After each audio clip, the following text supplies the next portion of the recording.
Sony is back with the Xperia 5 Mark III, which aims to offer pretty much all of the features of the headline flagship, the Xperia 1 Mark III, but in a more compact package.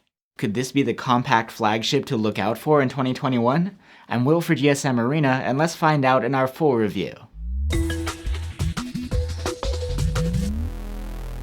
Looks-wise, Sony hasn't exactly gone out on a limb with the new Xperia 5. It's absolutely the same as last year's model. They didn't even give it a matte finish, like they did with the 1 Mark III to set it apart. The only real telltale difference is that the Xperia 5 Mark III has a larger camera bump, which includes a rectangular periscope zoom lens. Overall, the phone feels light and narrow in the hand, and easy to wield. It's pretty solid too, with an aluminum frame, and Gorilla Glass 6 protection on the back panel. Plus, you get the IP68 rated water resistance you'd expect from a Sony flagship, for extra peace of mind when you're out by the pool. The phone is built around a 6.1-inch OLED display with sizable bezels, and the same specs as last year's model. It's got a tall 21:9 aspect ratio and a fast 120Hz refresh rate. The resolution is a standard 1080p here. If you wanted to have a 4K display, you'd need to look at the Xperia 1. But even so, the Xperia 5 Mark III's display is plenty sharp at 449 ppi, and content looks great here. You get deep OLED blacks and 10-bit color.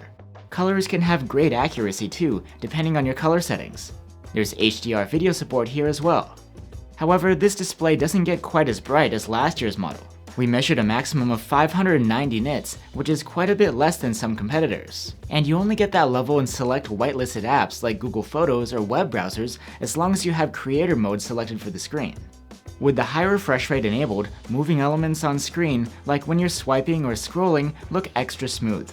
It's not exactly adaptive though, sticking to 120Hz mostly across the board, except for a few isolated apps. There's also support for high frame rate gaming, which you can enable within settings. For audio, the Xperia 5 Mark III has dual front-facing speakers. These earned a score of good on our loudness charts, just like last year's model. Quality is good too, with clear vocals, though we wish the low end packed more punch.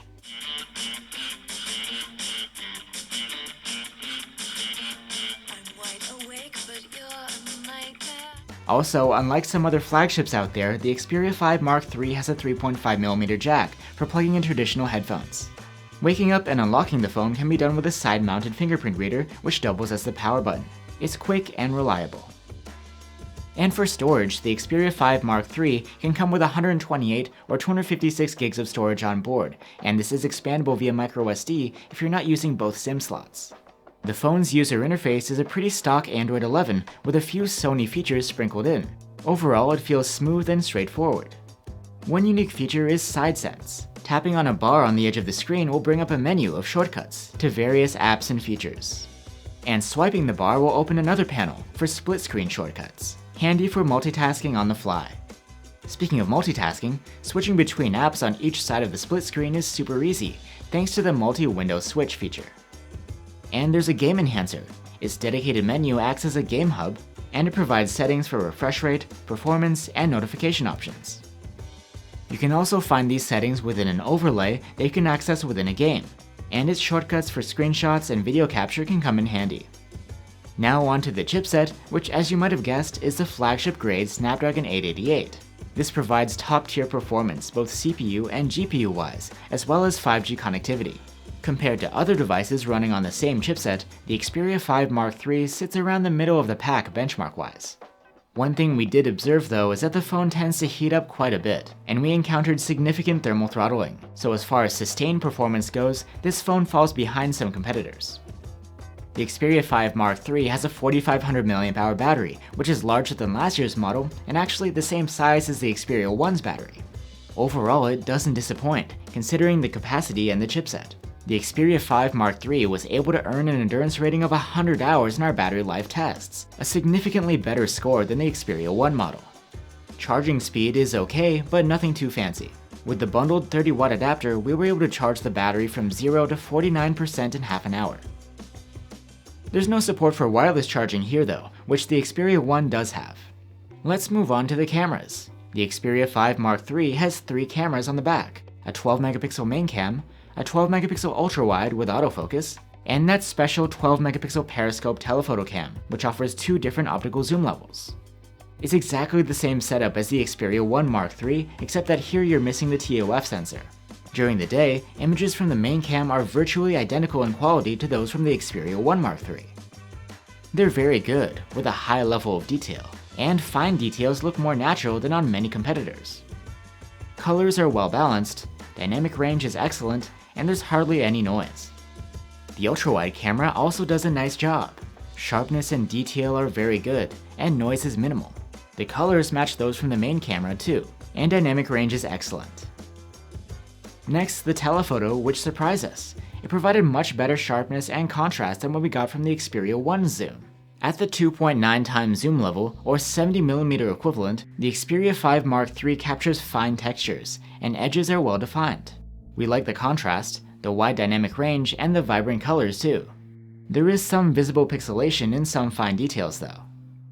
Zooming in to 4.4 times, or 105mm equivalent, doesn't change much in terms of quality. These shots look good, with plenty of fine detail and contrast, and the sharpness is on point. The Xperia 5 Mark III does a decent job as far as portraits go. Despite not having a TOF camera, subject detection is very good, and you get excellent detail. Be careful with backlit scenes though, as they can become blown out. The telephoto's portrait shots are not quite as sharp as the main cameras, but you get a benefit in terms of perspective, due to the longer lens. In low light, the main camera captures sharp and detailed photos, thanks in part to the balanced noise reduction. Colors are accurate, and the dynamic range is decent, with shadows that are on the darker side but are arguably more true to life this way. The ultra-wide cam captures sharp and detailed images too, with good color rendition. We would say that these shadows are a bit too dark though. If the light isn't too low, the telephoto cam provides decent performance. There's enough sharpness and detail, and dynamic range is relatively good too, but we'd prefer a brighter exposure or shadows that weren't so dark. At the higher 4.4 times zoom level, you need even more light to get something good. But if that's the case, the photos are nicely sharp with plenty of detail. Selfies are taken with an 8 megapixel front-facing cam, and these aren't bad. You get enough detail for the resolution, as well as pleasing colors and good dynamic range. Just like on the Xperia 1, with the default camera app you can record video in 4K at 30 FPS with all 3 rear cameras. But you can go all the way up to 120 FPS if you use the Cinema Pro app for your shooting. Anyway, the basic app records solid 4K footage from the main camera with excellent dynamic range and balanced colors. Detail is pretty good, though you'll get better rendition of fine textures from the competition. The ultra-wide cam's 4K footage is quite competitive as far as detail goes, and it also has good-looking colors and respectable dynamic range. Just like we observed with stills, the telephoto cam shoots sharper video than what we saw from the Xperia 1. At 2.9 times zoom, there's good detail with well-defined edges and textures. Colors and dynamic range are commendable too. At 4.4 times zoom, the strong performance continues. It's quite competitive, especially for a compact phone where this level of zoom is hard to come by. There's electronic stabilization available on all 3 cameras. It works great on the main cam and the ultra-wide, completely smoothing out walking-induced shake and pans. The EIS doesn't work as well on the telephoto though, there's noticeable shake left over. So that's the Xperia 5 Mark III.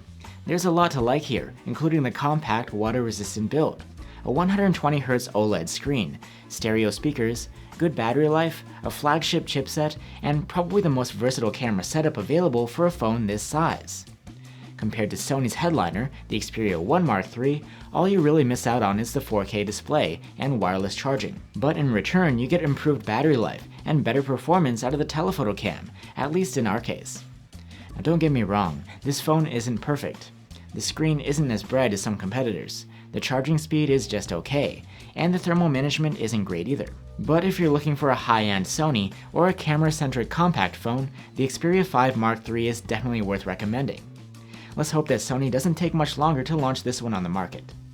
Thanks for watching guys, stay safe and see you on the next one.